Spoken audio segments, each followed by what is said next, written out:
Happy Mother's Day sa ina mo, sa ina nyo at sa ina nating lahat. Hindi umubra ang depensa ni Bolbol sa crunch time magic ni RJ Abarrientos, isang matinding tira na pinakawala ni RJ Abarrientos para itakas ang panalo sa tapatang Ginebra versus TNT Tropang Giga. Napainom na lang ng tubig si RHJ sa sobrang asar matapos mautakan ng batang Abarrientos si Bolbol. At ang masarap na balita para sa NSD fans, Japet Aguilar is back, sakto ang balik niya para sa playoffs. Grabe ang bakbakan sa first quarter, muntik nang madakdakan ni Japet Aguilar si Bolbol, pero si Bolbol ang unang nanalasa sa last stick man layup. Pero wait, uminit agad ang tambalang RJ Abarrientos at Scottie Thompson para sa 7 straight points. Sumagot naman si Calvin Optana ng corner 3-pointer para itabla ang score. Pagkatapos ng timeout, RJ Mood agad 5 straight points kasama ang end 1 play. Nagpalitan din ng 3 sina Troy Rosario at Jordan Headings habang si Bolbol ay napasigaw pa sa harap ng Ginebra bench. Matapos ang kanyang end 1 play, kahit agresibo ang rookie ng TNT na si Kitebes, si Ralco ang nagtapos ng quarter gamit ang isang crucial na end 1 3-pointer,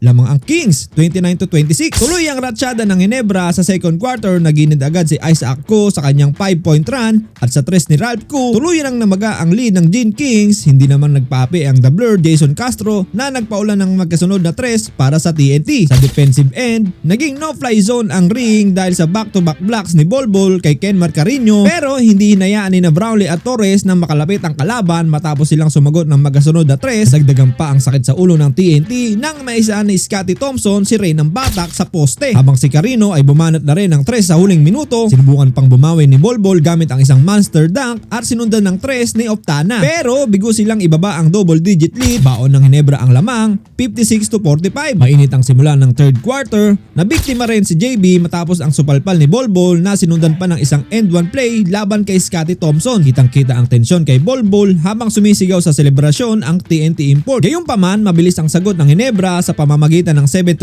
run, kabilang ang 3 ni RJ Abarrientos at transition basket ni Thompson. Sa kabila ng pagkayod ni Bolbol na humakot ng 25 points at magkasunod na putback dunks, nanatiling bentahe ang Ginebra 76-64, lalo na't rumisponde rin si Brownlee na kanyang trademark na yo-yo layup. Dikita ng bakbakan sa payoff period matapos ang pasikat na reverse layup ni Aurin at 3 ni Castro. Uminit ang laro dahil sa end 1 ni Galinato. Kinabahan ng Ginebra kaya binalik agad si Justin Brownlee na nag-shake and bake para palamigin ang rally ng TNT, pero hindi nagpatalo si Bolbol. Isang monster dunk ang ibinilandra niya na napainom lang ng tubig si RHJ sa sobrang gulat. Pero ang tunay na bida, si RJ Abarrientos, pinagmukhang bata ni RJ si Bolbol nang malusutan niya ito sa isang fake play sabay dila. Hindi pa nakontento, binitawan ni RJ ang pamatay na dagger 3-pointer sa huling minuto. Kaya sa uli, Ginebra ang panalo, sunod nilang target ang Phoenix LPG, habang ang TNT naman ay mapapasabak sa powerhouse na NLEX.